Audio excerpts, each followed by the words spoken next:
The smell was the first thing that troubled her. Not foul, not sweet, just wrong. A thin, metallic scent that rose from the stones each morning when she came to draw water from the well.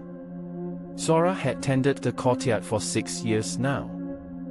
Every dawn, she swept the dust from the flagstones, hauled the rope up hand over hand, and filled the heavy clay jars for the master's kitchen. The work was steady, the pay enough to keep her in bread and oil. She had never feared the well before. But lately, the water rose slower. She would lean over the rim and hear something. Not the echo of her own movements, not the usual cool splash of the bucket below. It was softer, almost like a breath drawn through stone. The village was still in shadow when she first noticed it. The crows were asleep in the fig trees, the hens restless in their pens.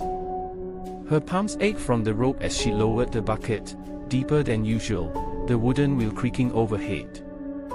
And then, before the rope went slack, she felt it twitch, as if caught in someone's grasp far below. She told herself it was a snag. She hauled it up quickly. The bucket came wet, full, but the water seemed warmer than the morning air. She did not drink it. In the days that followed, the well's edge seemed different. The moss on the stones was darker, the mortar damp even at noon. Once, while leaning to pull the rope, she thought she saw a shade retreat into the water, not a reflection, not a fish, but the curve of something pale slipping out of sight.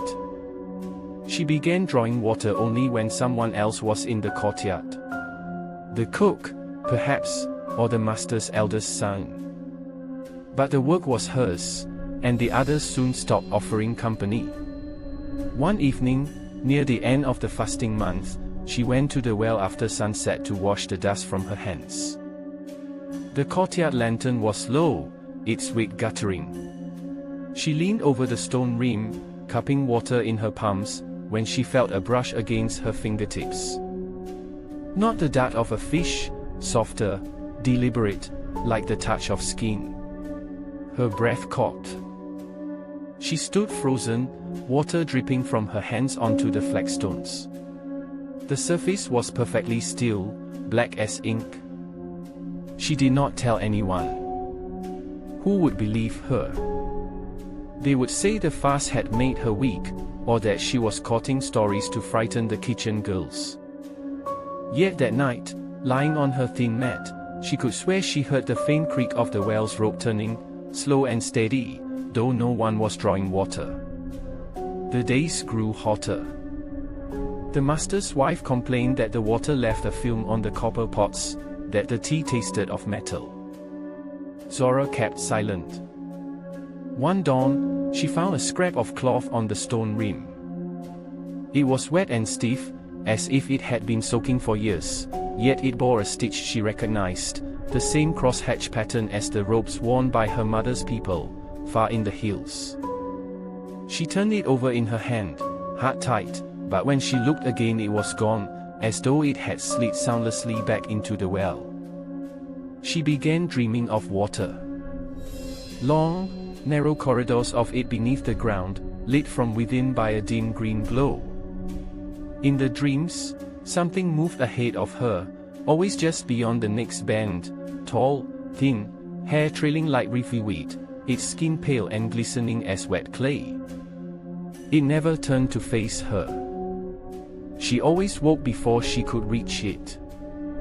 One afternoon, while the household slept through the heat, she went to the well alone.